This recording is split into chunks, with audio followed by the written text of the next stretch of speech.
This video is for educational purposes and psychological information only. Trading involves risk and there are no guarantees of profit. Always do your own research and consult a professional before making any decisions. जब कोई नया व्यक्ति trading की दुनिया में कदम रखता है तो उसके मन में सबसे पहले जो सोच जन्म लेती है वो होती है जल्दी सीखने और जल्दी कमाने की।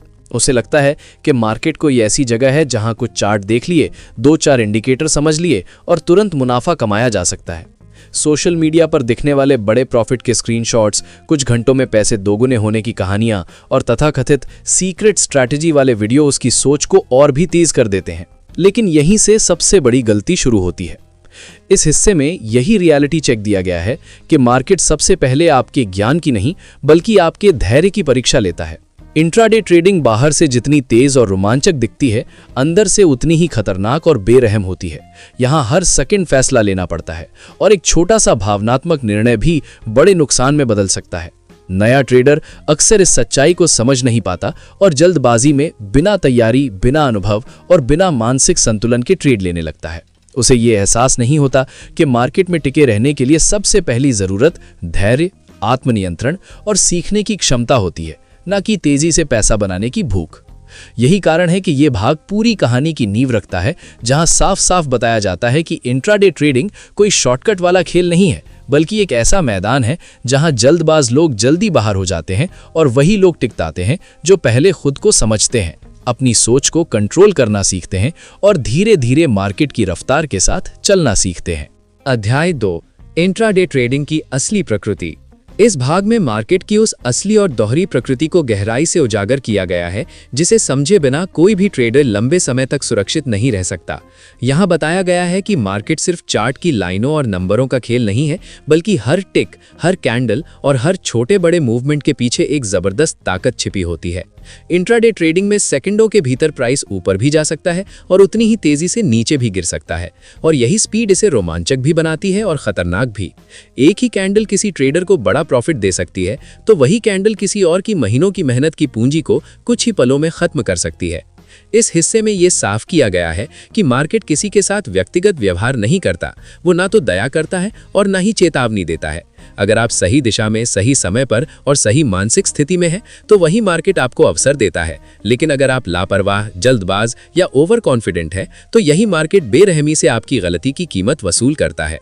इस अध्याय के माध्यम से ट्रेडिंग को एक हाई रिस्क प्रोफेशन के रूप में स्थापित किया गया है, जहां सिर्फ तकनीकी ज्ञान ही काफी नहीं होता, बल्कि रिस्क मैनेजमेंट, अनुशासन और मानसिक मजबूती भी उतनी ही जरूरी होती है। यहाँ ये समझाया गया है कि मार्केट की स्पीड आपको आगे भी ले जा सकती है और पीछे भी धकेल सकती है। इसलिए जो ट्रेडर इसकी दोहरी प्रकृति को समय रहते समझ लेता है, वही अपनी पूंजी और मानसिक संतुलन दोनों को सुरक्षित रख पाता है। अध्याय 3, बिगिनर्स के लिए सबसे सुरक्षित रास्ता, ट्रेंड फॉलोइंग। इस भाग में ट्रेंड फॉलोइंग को इंट्राडे ट्रेडिंग की सबसे मजबूत और सुरक्षित नींव के रूप में विस्तार से समझाया गया है, खासकर उन लोगों के लिए जो अभी ट्रेडिंग की शुरुआत कर रहे हैं और मार्केट की तेज चाल से डरते भी हैं और सीखना भी चाहते हैं। यहाँ ये स्पष्ट किया गया है कि ट्रेंड कोई साधारण लाइन या इंडिकेटर नहीं होता, बल्कि ये मार्केट की सामूहिक सोच, ताकत और दिशा का स्पष्ट संदेश होता है। जब मार्केट ऊपर की ओर बढ़ रहा होता है तो इसका अर्थ केवल प्राइस का बढ़ना नहीं होता, बल्कि ये संकेत होता है कि बायर्स उस समय नियंत्रण में हैं और उनकी ऊर्जा बाजार को आगे की ओर धकेल रही है। और उसी तरह जब मार्केट नीचे की ओर चलता है तो सेलर्स की शक्ति हावी होती है। ट्रेंड फॉलो करने का असली अर्थ ये नहीं है कि आप हर मूव पकड़ने की कोशिश करें, बल्कि ये समझना है कि मार्केट पहले ही जिस दिशा में मजबूती से आगे बढ़ रहा है उसी दिशा में अपने कदम मिलाए जाएं। इस अध्याय में ये बात बहुत गहराई से समझाई गई है कि ट्रेंड फॉलोइंग किसी नई लड़ाई को शुरू करने जैसा नहीं, बल्कि उस लड़ाई में शामिल होने जैसा है जो पहले से ही जीत की ओर बढ़ रही हो, जहां आपके खिलाफ ताकत कम और आपके पक्ष में समर्थन अधिक होता है। बिगिनर्स के लिए ये तरीका इसलिए सुरक्षित माना गया है क्योंकि इसमें अनावश्यक जोखिम कम होता है, भावनात्मक फैसलों की संभावना घटती है और मार्केट की शक्ति आपके खिलाफ नहीं बल्कि आपके साथ काम करती है।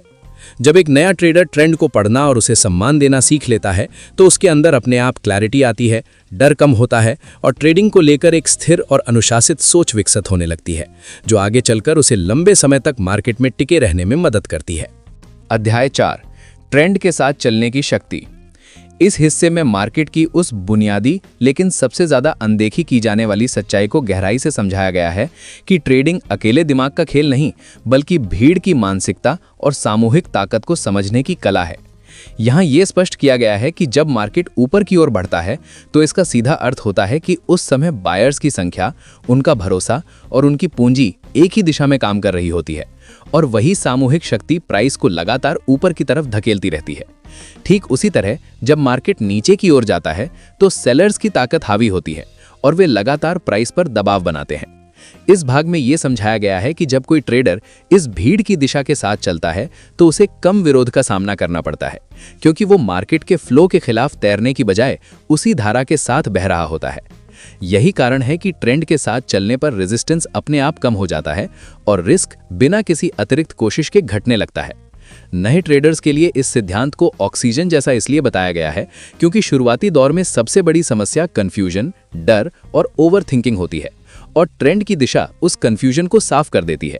जब ट्रेडर जानता है कि वो अकेला नहीं है और उसके पीछे मार्केट की पूरी भीड़ की ताकत खड़ी है, तो उसका आत्मविश्वास बढ़ता है, फैसले ज्यादा स्पष्ट होते हैं और इमोशनल गलतियों की संभावना कम हो जाती है। यह अध्याय सिखाता है कि मार्केट में हीरो बनने की कोशिश करना अक्सर नुकसान का कारण बनता है, जबकि भीड़ के साथ समझदारी से चलना, उसकी दिशा को पहचानना और उसी के अनुसार निर्णय लेना एक नए ट्रेडर को मानसिक स्थिरता, सुरक्षा और लंबे समय तक टिके रहने की शक्ति प्रदान करता है।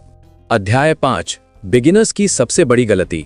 इस अध्याय में नए ट्रेडर्स की उस सबसे आम और सबसे खतरनाक मानसिक भूल को विस्तार से समझाया गया है, जिसमें वे ये मान लेते हैं कि मार्केट का हर छोटा मूव और हर हल्की सी दिशा बदलने वाली कैंडल एक बड़ा मौका है जिसे तुरंत पकड़ लेना चाहिए। यहाँ ये स्पष्ट किया गया है कि ये सोच अनुभव की कमी और अधीरता से पैदा होती है, क्योंकि शुरुआत में हर टिक, हर स्पाइक और हर छोटी कैंडल एक संभावित प्रॉफिट जैसा दिखने लगती है। इस भाग में इस मानसिकता की तुलना तेज बहती नदी में उल्टा तैरने से की गई है, जहां इंसान अपनी पूरी ताकत लगा देता है लेकिन फिर भी पानी की धार उसे लगातार पीछे धकेलती रहती है।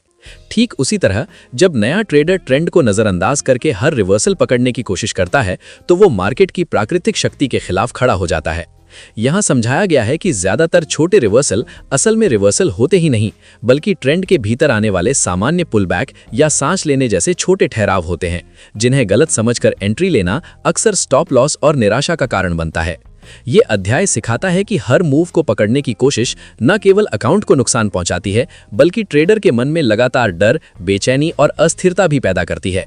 बार बार एंट्री और एग्जिट करने से आत्मविश्वास कमजोर होता है और धीरे धीरे ट्रेडर मार्केट को एक दुश्मन की तरह देखने लगता है।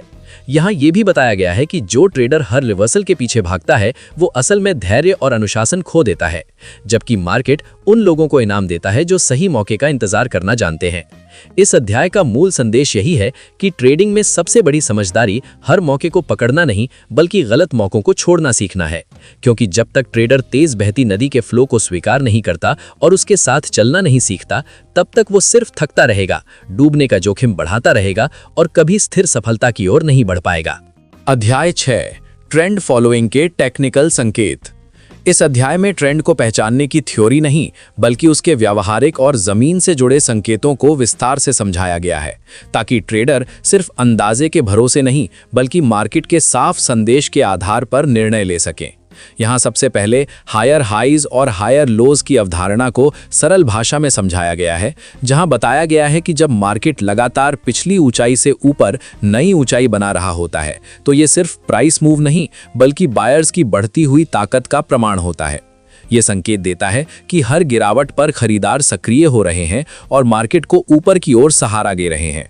इसके बाद मूविंग एवरेज की भूमिका समझाई गई है, जहां बताया गया है कि जब प्राइस लगातार मूविंग एवरेज के ऊपर टिक कर चल रहा हो तो इसका अर्थ होता है कि मार्केट का औसत भाव ऊपर की दिशा में शिफ्ट हो चुका है और ट्रेंड अभी सुरक्षित है।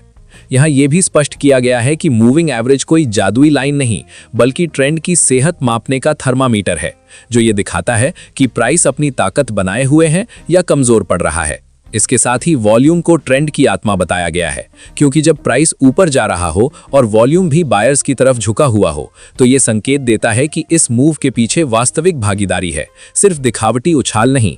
इस अध्याय में ये गहराई से समझाया गया है कि जब हायर हाइज, मूविंग एवरेज के ऊपर प्राइस और मजबूत वॉल्यूम ये तीनों एक साथ अलाइन हो जाते हैं, तब मार्केट खुद ट्रेडर से कह रहा होता है कि मेरे साथ चलो, मेरे खिलाफ मत जाओ।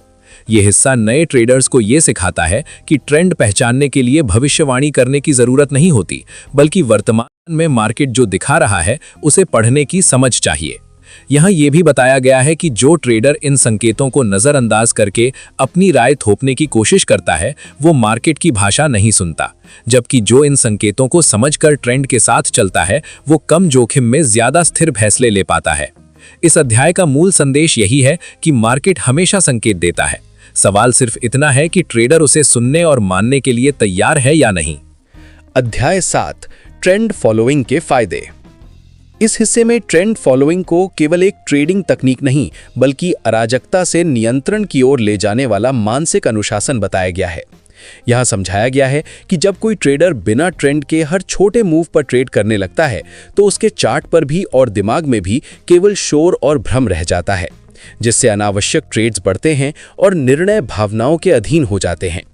ट्रेंड फॉलोइंग इस अव्यवस्था को कम करती है, क्योंकि इसमें ट्रेडर को हर जगह एंट्री लेने की ज़रूरत नहीं पड़ती, बल्कि वो केवल उन्हीं मौक़ों पर एक्टिव होता है जहां मार्केट की दिशा स्पष्ट होती है। इस अध्याय में ये भी स्पष्ट किया गया है कि जब दिशा साफ होती है तो स्टॉप लॉस तय करना आसान हो जाता है, जिससे बड़े और अनियंत्रित नुकसान से बचाव होता है। ट्रेंड के साथ चलने से बार बार रिवर्सल पकड़ने की मजबूरी खत्म हो जाती है और ओवर ट्रेडिंग अपने आप कम होने लगती है। इसका सीधा असर ट्रेडर की मानसिक स्थिति पर पड़ता है, जहां डर, लालच और जल्दबाजी जैसी भावनाएं धीरे धीरे कमजोर पड़ती हैं और उनकी जगह धैर्य और नियंत्रण ले लेते हैं। यहाँ ये बताया गया है कि कम ट्रेड करना कमजोरी नहीं बल्कि समझदारी का संकेत है, क्योंकि हर ट्रेड में जोखिम होता है और ट्रेंड फॉलोइंग उस जोखिम को सीमित दायरे में रखती है। इस भाग का मूल संदेश ये है कि जब ट्रेडर मार्केट से लड़ना छोड़कर उसके साथ चलना सीख लेता है तो न केवल उसका लॉस कंट्रोल में आता है बल्कि उसका दिमाग भी स्थिर रहता है, जिससे वो लंबे समय तक टिकने वाला और संतुलित ट्रेडर बन पाता है। अध्याय 8, रिवर्सल ट्रेडिंग की सच्चाई। इस अध्याय में हाई रिस्क हाई रिवॉर्ड की उस सच्चाई को उजागर किया गया है जिसे अक्सर नए और जोशीले ट्रेडर नजरअंदाज कर देते हैं। यहां समझाया गया है कि रिवर्सल ट्रेडिंग बाहर से बेहद आकर्षक दिखाई देती है, क्योंकि इसमें टॉप पर बेचो और बॉटम पर खरीदो जैसी सोच जुड़ी होती है, जो सुनने में बहुत स्मार्ट लगती है। लेकिन वास्तविकता यह है कि रिवर्सल पकड़ने की कोशिश करना उस चलती हुई ट्रेन के सामने खड़े होने जैसा है जिसकी स्पीड का सही अंदाजा किसी को नहीं होता। इस हिस्से में बताया गया है कि मार्केट ट्रेंड से कहीं ज्यादा समय तक एक ही दिशा में चल सकता है और जो ट्रेडर जल्दी रिवर्सल मान लेता है वो बार बार स्टॉप लॉस हिट करवा बैठता है।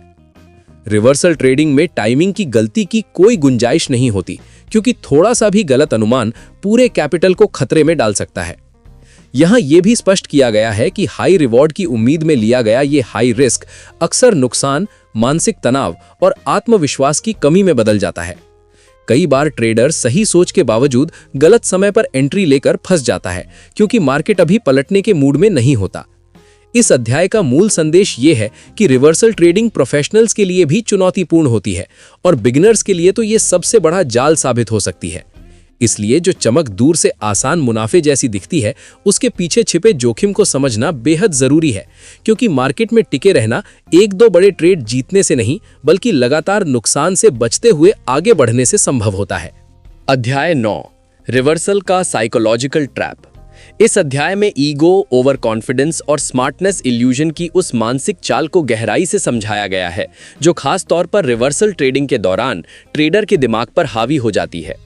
यहाँ बताया गया है कि जब कोई ट्रेडर ये मानने लगता है कि वो भीड़ से ज्यादा समझदार है और वही सटीक टॉप या बॉटम पकड़ सकता है, तभी असल खतरा शुरू होता है। मैं सबसे स्मार्ट हूं वाली सोच धीरे धीरे अहंकार का रूप ले लेती है और मार्केट के सामने खुद को साबित करने की जिद बन जाती है। इस हिस्से में स्पष्ट किया गया है कि ओवर कॉन्फिडेंस इंसान को संकेतों को नजरअंदाज करना सिखाता है। ट्रेंड, वॉल्यूम और प्राइस एक्शन सब कुछ पीछे छूट जाता है और सिर्फ अपनी राय सही साबित करने की कोशिश रह जाती है। यही स्मार्टनेस का भ्रम ट्रेडर को बार बार बिना पुख्ता कंफर्मेशन के ट्रेड लेने पर मजबूर करता है, जिससे नुकसान बढ़ता जाता है। लेखक ये भी बताते हैं कि मार्केट में असली बुद्धिमानी खुद को सबसे होशियार मानने में नहीं, बल्कि अपनी सीमाओं को पहचानने में होती है। जब अहंकार हावी होता है तो स्टॉप लॉस हटाया जाता है, नुकसान को स्वीकार करने से इनकार किया जाता है और एक गलत ट्रेड कई बड़े नुकसान में बदल जाता है। इस अध्याय का केंद्रीय संदेश यही है कि रिवर्सल ट्रेडिंग सिर्फ चार्ट की परीक्षा नहीं, बल्कि इंसान के अहंकार और आत्मसंयम की भी परीक्षा है। और जो ट्रेडर अपने ईगो पर काबू नहीं कर पाता, वो मार्केट से नहीं बल्कि खुद से हार जाता है। अध्याय 10, ट्रेंड के खिलाफ खड़े होने का खतरा। इस हिस्से में फाइटिंग द मार्केट की मानसिकता को बेहद सटीक उदाहरण के साथ समझाया गया है, जहां ट्रेंड के खिलाफ ट्रेड करने की तुलना एक दौड़ते हुए बैल के सामने खड़े होने से की गई है। यहां बताया गया है कि जब बाजार पूरी ताकत के साथ किसी एक दिशा में बढ़ रहा होता है, तब उसके सामने अड़कर मुनाफा कमाने की कोशिश करना साहस नहीं बल्कि लापरवाही होती है। लेखक समझाते हैं कि नए या जल्दबाज ट्रेडर अक्सर छोटी कैंडल्स, डोजी या हल्की कंफ्यूजन वाली संरचनाओं को देखकर ये मान लेते हैं कि अब ट्रेंड पलटने वाला है, जबकि वास्तविकता में ये कैंडल्स ज्यादातर समय सिर्फ एक अस्थायी विराम यानी पॉज होती हैं, न कि रिवर्सल का संकेत। इस पैराग्राफ में यह भी स्पष्ट किया गया है कि मजबूत ट्रेंड के दौरान बाजार को सांस लेने के लिए छोटे ब्रेक चाहिए होते हैं ताकि अगला बड़ा मूव बन सके। ऐसे समय पर ट्रेंड के खिलाफ पोजीशन लेना बाजार की ताकत को चुनौती देने जैसा है, जिसका नतीजा अक्सर नुकसान के रूप में सामने आता है। यह अध्याय ट्रेडर को सिखाता है कि बाजार से लड़ना नहीं, बल्कि उसकी दिशा को पहचानकर उसके साथ चलना ही समझदारी है, क्योंकि बाजार को हराने की कोशिश में अक्सर इंसान अपनी पूंजी और मानसिक संतुलन दोनों गंवा बैठता है। अध्याय 11, रिवर्सल ट्रेडिंग और स्टॉप लॉस की समस्या। इस अध्याय में wide and unpredictable stop loss की सच्चाई को बहुत गहराई से उजागर किया गया है और बताया गया है कि रिवर्सल ट्रेडिंग में सबसे खतरनाक पहलू यही होता है। यहाँ समझाया गया है कि जब कोई ट्रेडर ट्रेंड के बिल्कुल विपरीत दिशा में एंट्री लेता है तो उसे ये पता ही नहीं होता कि बाजार कितनी दूर तक उसी दिशा में आगे बढ़ सकता है। ऐसे में स्टॉप लॉस न तो साफ होता है और न ही सीमित, बल्कि वो चौड़ा और पूरी तरह अनप्रिडिक्टेबल हो जाता है। बिगिनर ट्रेडर अक्सर सोचते हैं कि थोड़ा सा उल्टा मूव आते ही बाजार पलट जाएगा, लेकिन जब कीमत लगातार उनके खिलाफ जाती रहती है तो वे स्टॉप लॉस बढ़ाते जाते हैं या उसे हटाने की गलती कर बैठते हैं। यही प्रक्रिया धीरे धीरे मानसिक दबाव, डर और भ्रम को जन्म देती है, जिससे उनका आत्मविश्वास टूटने लगता है। लेखक ये भी बताते हैं कि रिवर्सल ट्रेड में एक ही ट्रेड कई दिनों की मेहनत और पूंजी को खत्म कर सकता है, क्योंकि बड़े स्टॉप लॉस के साथ छोटा सा मुनाफा भी अर्थहीन हो जाता है।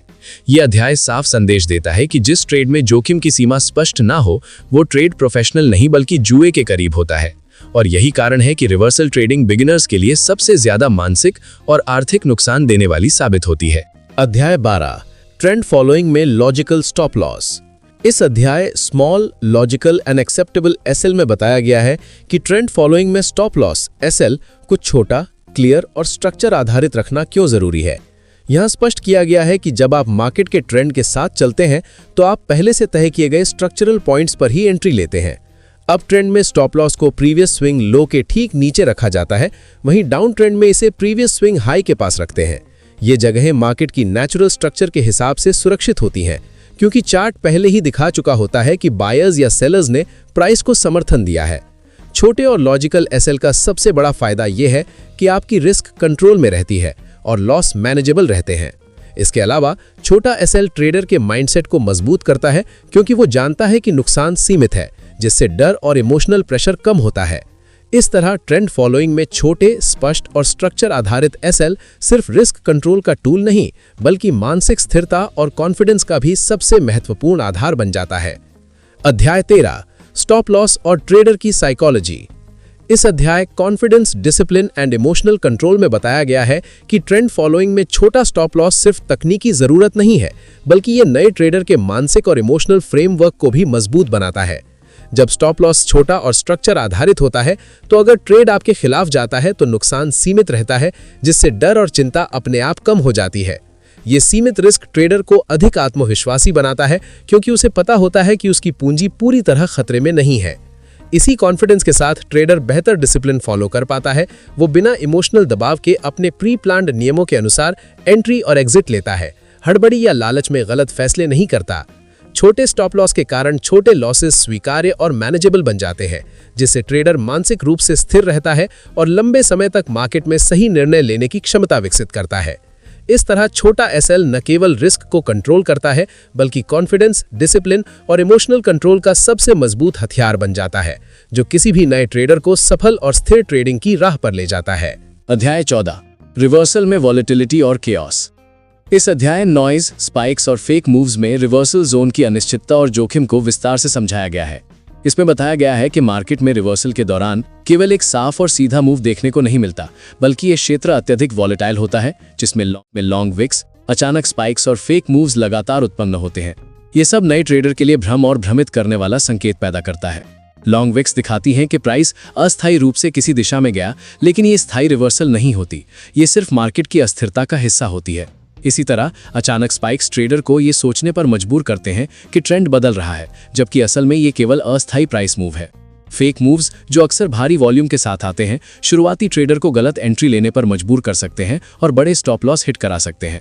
इस अध्याय का मुख्य संदेश ये है कि रिवर्सल जोन में धैर्य, ऑब्जर्वेशन और स्ट्रक्चर की समझ के बिना कोई भी ट्रेडर सफल नहीं हो सकता।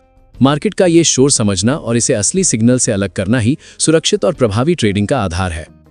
अध्याय 15, रिवर्सल बिगिनर्स के लिए सबसे रिस्की क्यों है। इस अध्याय नॉट एवरीवन्स गेम में ये स्पष्ट किया गया है कि रिवर्सल ट्रेडिंग गलत नहीं है, लेकिन ये हर किसी के लिए नहीं है। रिवर्सल के पीछे काम करने वाली जटिलताएं, अनिश्चितता और उच्च जोखिम इसे सिर्फ अनुभवी और कुशल ट्रेडर्स के लिए सुरक्षित बनाती है। नए ट्रेडर्स के लिए रिवर्सल पकड़ने की कोशिश अक्सर नुकसान का कारण बनती है, क्योंकि उन्हें असली और फेक सिग्नल में अंतर पहचानने का अनुभव और गहन अवलोकन क्षमता नहीं होती। इस भाग में बताया गया है कि रिवर्सल में एंट्री लेने के लिए न केवल चार्ट पढ़ने की तकनीकी समझ चाहिए, बल्कि मार्केट की साइकोलॉजी, पैटर्न की बार-बार की समीक्षा और धैर्य की आवश्यकता भी होती है। बिगिनर्स के लिए रिवर्सल का पीछा करना जोखिम और इमोशनल तनाव दोनों बढ़ा देता है, जिससे लॉसेस जल्दी बढ़ सकते हैं और मानसिक दबाव उत्पन्न होता है। यही कारण है कि लेखक इसे सिर्फ अनुभवी ट्रेडर्स का खेल मानते हैं, जबकि नए ट्रेडर्स के लिए सुरक्षित और समझदार रास्ता ट्रेंड फॉलोइंग है।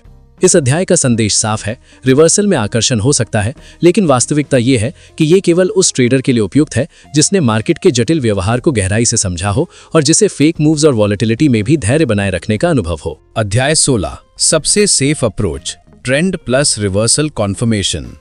इस अध्याय बैलेंस्ड स्ट्रैटेजी में ट्रेडिंग का सबसे स्मार्ट और सुरक्षित तरीका विस्तार से समझाया गया है। इसमें बताया गया है कि मार्केट में किसी भी निर्णय को लेने से पहले ट्रेंड की ताकत और दिशा को पहचानना अत्यंत जरूरी है। ट्रेंड केवल एक लाइन या चार्ट मूव नहीं, बल्कि मार्केट का स्पष्ट मैसेज है और इसे समझना हर ट्रेडर के लिए बेसिक नींव है। इसके साथ ही रिवर्सल कॉन्फर्मेशन का इंतजार करना भी उतना ही महत्वपूर्ण है, क्योंकि रिवर्सल बिना कॉन्फर्मेशन अक्सर फेक सिग्नल या अनप्रेडिक्टेबल मूव में बदल जाता है। इस स्ट्रैटेजी में ट्रेडर ट्रेंड के साथ बहता है, लेकिन एंट्री केवल तब करता है जब रिवर्सल संकेत ये दिखाते हैं कि भीड़ फिर से उसी दिशा में एक्टिव हो रही है। इसका मतलब है कि आप दो बड़े जोखिम, ट्रेंड के खिलाफ ब्लाइंड रिवर्सल और ट्रेंड के साथ बिना टाइमिंग ट्रेड से बचते हैं। इस बैलेंस्ड अप्रोच से एंट्री की एक्यूरेसी बढ़ती है, रिस्क कम होता है और मानसिक स्थिरता बनी रहती है। इस स्ट्रैटेजी का साइकोलॉजिकल बेनिफिट भी है। ट्रेडर का कॉन्फिडेंस नेचुरली मजबूत होता है, क्योंकि उसने गेस नहीं किया, सिग्नल्स फॉलो किए। ट्रेंड की क्लैरिटी और रिवर्सल कॉन्फर्मेशन के इस संयोजन से ट्रेडिंग सुरक्षित, नियंत्रित और प्रॉफिटेबल बन जाती है, जिससे नए और अनुभवी दोनों तरह के ट्रेडर्स लाभ उठा सकते हैं। यह अध्याय ये सिखाता है कि मार्केट में विजडम केवल मूव्स पकड़ने में नहीं, बल्कि सही समय पर सही मूव पकड़ने में है। अध्याय 17, कॉन्फर्मेशन की ताकत। इस अध्याय candlestick patterns and precision entry में ट्रेडिंग में सटीक एंट्री लेने की कला को विस्तार से समझाया गया है। यहां बताया गया है कि केवल ट्रेंड या रिवर्सल पहचान लेना ही पर्याप्त नहीं है, बल्कि एंट्री का समय और जगह तय करना भी सफलता की कुंजी है। इसके लिए बुलिश और bearish engulfing, hammer, shooting star जैसे कैंडलस्टिक पैटर्न्स का उपयोग किया जाता है, जो मार्केट की माइक्रो सिग्नल्स को दिखाते हैं। उदाहरण के लिए बुलिश इनगल्फिंग या हैमर पैटर्न ये संकेत देते हैं कि बायर्स फिर से नियंत्रण ले रहे हैं और अब ट्रेंड में एंट्री का सही समय है, जबकि शूटिंग स्टार या बियरिश इनगल्फिंग ये बताते हैं कि सेलिंग प्रेशर बढ़ रहा है और डाउन ट्रेंड में एंट्री की सटीक जगह कौन सी है। इन पैटर्न्स को पढ़कर ट्रेडर अनावश्यक रिस्क से बचता है और अपने स्टॉप लॉस को भी सही स्थान पर रख पाता है। इस अध्याय में यह भी समझाया गया है कि केवल पैटर्न्स देख लेना पर्याप्त नहीं है, उन्हें ट्रेंड और रिवर्सल कॉन्फर्मेशन के साथ मिलाकर एंट्री लेनी चाहिए। इस तरीके से ट्रेडर की एंट्री शार्प होती है, रिस्क कम होता है और कॉन्फिडेंस प्राकृतिक रूप से बढ़ता है। यही सटीक एंट्री और कैंडलस्टिक पैटर्न्स का संयोजन ट्रेडिंग को स्मार्ट, नियंत्रित और प्रॉफिटेबल बनाता है। अध्याय 18 साइकोलॉजिकल बेनिफिट्स। इस अध्याय क्लैरिटी वर्सेस गैसवर्क में ट्रेडिंग में स्पष्टता और गैसवर्क के बीच के अंतर को विस्तार से समझाया गया है। यहाँ बताया गया है कि बिना कंफर्मेशन के सिर्फ अनुमान लगाना यानी गैसवर्क करना नए ट्रेडर्स की सबसे बड़ी कमजोरी होती है। मार्केट में हर मूव का पीछा करना, हर कैंडल पर रिएक्ट करना या बिना सही संकेत के एंट्री लेना ट्रेडर को भ्रम और लॉस की ओर ले जाता है। वहीं जब आप ट्रेंड और रिवर्सल कंफर्मेशन को सही तरीके से पहचानते हैं तो ये गैसवर्क को पूरी तरह खत्म कर देता है और आपको क्लियर सिग्नल्स देता है। क्लैरिटी का मतलब है मार्केट का संदेश समझना, सही टाइमिंग पर सही एंट्री लेना और अपने स्टॉप लॉस और रिस्क को कंट्रोल में रखना। ये इंट्राडे ट्रेडिंग में सबसे कीमती चीज है, क्योंकि बिना स्पष्टता के आपका मन बार बार डर, उम्मीद और भ्रम के बीच फंस जाता है। कंफर्मेशन के साथ क्लैरिटी आपको मानसिक रूप से मजबूत बनाती है, फैसले को इमोशन से अलग करती है और हर ट्रेड को प्रोबेबिलिटी के हिसाब से सुरक्षित बनाती है। यही वजह है कि ये अध्याय ट्रेडिंग में समझदारी, स्थिरता और लंबी अवधि की सफलता का आधार बनता है। अध्याय 19 मार्केट स्ट्रक्चर, ट्रेडिंग की आत्मा। इस अध्याय फाउंडेशन ऑफ ऑल स्ट्रैटेजीज में ट्रेडिंग की सबसे मजबूत नींव यानी मार्केट स्ट्रक्चर को गुरु और मार्गदर्शक के रूप में प्रस्तुत किया गया है। यहाँ बताया गया है कि इंडिकेटर्स, ऑसिलेटर्स और फैंसी टूल्स अक्सर भ्रम पैदा करते हैं और शुरुआती ट्रेडर्स को गलत सिग्नल दे सकते हैं। इसके बजाय प्राइस एक्शन और मार्केट स्ट्रक्चर की भाषा को समझना असली सफलता की कुंजी है। मार्केट स्ट्रक्चर आपको चार्ट की वास्तविक बातें दिखाता है, कहाँ बायस की ताकत है, कहाँ सेलर्स डोमिनेंट है, कब ट्रेंड मजबूत है और कब weak. Higher highs, higher lows और लोअर हाइज, लोअर लोज जैसे पैटर्न आपको साफ सुथरे संकेत देते हैं कि मार्केट किस दिशा में जा रहा है और कौन सी मूव वैलिड है। ये सिर्फ एंट्री और एग्जिट का रास्ता नहीं दिखाता, बल्कि पेशेंस, ऑब्जर्वेशन और सही टाइमिंग भी सिखाता है। स्ट्रक्चर के जरिए आप फेक मूव्स, ट्रैप्स और मैनिपुलेशन से बच सकते हैं, जबकि इंडिकेटर्स कभी-कभी लेट सिग्नल देते हैं। यही मार्केट स्ट्रक्चर की खूबी है। ये हमेशा ट्रुथ बोलता है और हर ट्रेडर को सुरक्षित, समझदार और आत्मविश्वासी बनाता है। इस अध्याय में ये स्पष्ट किया गया है कि चाहे ट्रेंड फॉलोइंग हो या रिवर्सल ट्रेडिंग, स्ट्रक्चर की समझ हर रणनीति की नींव है और यही स्किल लंबे समय तक सफलता की गारंटी देती है। अध्याय 20 स्ट्रक्चर से ट्रेंड और रिवर्सल की पहचान। इस अध्याय higher high lower low logic में ये गहराई से समझाया गया है कि असली ट्रेंड और असली रिवर्सल को सिर्फ स्ट्रक्चर की मदद से ही सही तरीके से पहचाना जा सकता है। यहाँ ट्रेडिंग की सबसे बुनियादी लेकिन महत्वपूर्ण भाषा समझाई गई है। हायर हाइज और हायर लो तब तक मान्य होते हैं जब तक मार्केट लगातार ऊपर की दिशा में नए उच्च स्तर बना रहा हो, और लोअर हाइज और लोअर लो तब तक असली रिवर्सल का संकेत देते हैं जब मार्केट नीचे की दिशा में लगातार नए निचले स्तर को तोड़ता है। ये लॉजिक इंडिकेटर्स या पैटर्न से कहीं ज्यादा भरोसेमंद है, क्योंकि स्ट्रक्चर कभी झूठ नहीं बोलता। इस अध्याय में बताया गया है कि शुरुआती ट्रेडर्स अक्सर हर छोटी पुलबैक या कैंडल को रिवर्सल समझ लेते हैं, लेकिन असली ट्रेंड और असली रिवर्सल तभी स्पष्ट होते हैं जब स्ट्रक्चर के नियमों को समझा जाए। स्ट्रक्चर के माध्यम से आप फेक मूव्स और भ्रम से बचते हैं, सही एंट्री और स्टॉप लॉस पॉइंट्स तय कर पाते हैं और मार्केट के असली फ्लो को पढ़कर अपने ट्रेड को सुरक्षित, नियंत्रित और अधिक लाभकारी बना सकते हैं। यही हायर हाई और लोअर लो की लॉजिक ट्रेडिंग में आपकी सबसे मजबूत गारंटी बनती है, जो नए और अनुभवी दोनों ट्रेडर्स के लिए सबसे भरोसेमंद सिग्नल प्रदान करती है। अध्याय 21 पेशेंस और अननेसेसरी ट्रेड से बचाव। इस अध्याय वेटिंग एज अ स्किल में ये विस्तार से समझाया गया है कि ट्रेड न लेना भी एक अत्यंत महत्वपूर्ण और सुरक्षित ट्रेडिंग स्किल है। अक्सर नए ट्रेडर्स अपने उत्साह और जल्दबाजी के चलते हर मूव में कूद पड़ते हैं, हर छोटे रिवर्सल या पैटर्न को पकड़ने की कोशिश करते हैं, जिससे उन्हें अनावश्यक लॉस और इमोशनल स्ट्रेस का सामना करना पड़ता है। इस हिस्से में बताया गया है कि मार्केट में जीत हमेशा सक्रिय ट्रेडिंग से नहीं, बल्कि सही समय पर सही एंट्री लेने और अनफिट मूव्स को छोड़ने से आती है। स्ट्रक्चर और कंफर्मेशन के अनुसार सही मौके का इंतजार करना आपको फेक सिग्नल्स और फॉल्स मूव्स से बचाता है। प्रतीक्षा करना केवल समय बर्बाद करना नहीं, बल्कि मार्केट को ऑब्जर्व करना, सही निर्णय के लिए मानसिक तैयारी करना और संभावित रिस्क को नियंत्रित रखना है। ये स्किल आपकी डिसिप्लिन, धैर्य और मानसिक स्थिरता को मजबूत करती है, जिससे आप अनपेक्षित मार्केट वॉलेटिलिटी में भी अपने लॉस को सीमित रख सकते हैं। एसेंशियली इस अध्याय का संदेश ये है कि कभी-कभी सबसे सुरक्षित ट्रेड वो होता है जो आप नहीं लेते, क्योंकि सही समय तक प्रतीक्षा करने से आपका कॉन्फिडेंस, कंट्रोल और संभावित रिवॉर्ड तीनों बढ़ जाते हैं। अध्याय 22 सभी एलिमेंट्स का संयोजन। इस अध्याय trend plus structure plus confirmation plus SL में पूरे कंटेंट को एक व्यापक और सिस्टमैटिक दृष्टिकोण से जोड़ा गया है, जिससे ट्रेडिंग की समझ और सुरक्षा दोनों मिलती हैं। यहां बताया गया है कि सिर्फ ट्रेंड फॉलो करना पर्याप्त नहीं है, रिवर्सल को पकड़ने की कोशिश करना भी अकेले भरोसेमंद नहीं है, और इंडिकेटर्स या पैटर्न्स पर सिर्फ निर्भर रहना भी अक्सर नुकसानदेह साबित होता है। असली ताकत इस कॉम्बिनेशन में है। ट्रेंड आपको मार्केट की दिशा देता है, स्ट्रक्चर आपको सही एंट्री और रियल रिवर्सल पहचानना सिखाता है, कंफर्मेशन आपकी एंट्री को शार्प और सुरक्षित बनाता है, और लॉजिकल स्टॉप लॉस एसएल आपकी रिस्क को कंट्रोल में रखता है। जब ये चारों घटक एक साथ काम करते हैं तो ट्रेडर न केवल मार्केट के अनप्रेडिक्टेबल मूव्स में सुरक्षित रहता है, बल्कि उसका मनोबल और डिसिप्लिन भी मजबूत होता है। इस कॉम्बिनेशन के कारण अननेसेसरी ट्रेड्स, इमोशनल डिसीजंस और बड़े लॉस से बचाव होता है। ये अध्याय स्पष्ट करता है कि इंट्राडे ट्रेडिंग का असली विज्ञान और सुरक्षित तरीका सिर्फ गैसवर्क और अंधाधुंध एंट्री लेने में नहीं है, बल्कि मार्केट को समझने, सही समय पर निर्णय लेने और रिस्क मैनेजमेंट के संतुलन में है। यही कॉम्बिनेशन किसी भी ट्रेडर को स्थिर, स्मार्ट और लॉन्ग टर्म विजेता बनाता है। अध्याय 23 फाइनल ट्रेडिंग फिलॉसफी। इस अध्याय trading as a probability game में ट्रेडिंग को एक झलक और रोमांचक चमक वाली तेज दौड़ के बजाय एक गहन विज्ञान के रूप में प्रस्तुत किया गया है। यहाँ स्पष्ट किया गया है कि ट्रेडिंग कभी भी जल्दी अमीर बनने का साधन नहीं हो सकती, बल्कि ये पूरी तरह से प्रोबेबिलिटी, डिसिप्लिन और ऑब्जर्वेशन पर आधारित होती है। मार्केट की हर मूवमेंट, हर कैंडल, हर वॉल्यूम सिग्नल में संभावनाओं का खेल होता है, और एक स्मार्ट ट्रेडर वही जीतता है जो इन संभावनाओं को समझकर, गैसवर्क छोड़कर सिस्टमैटिक निर्णय लेता है।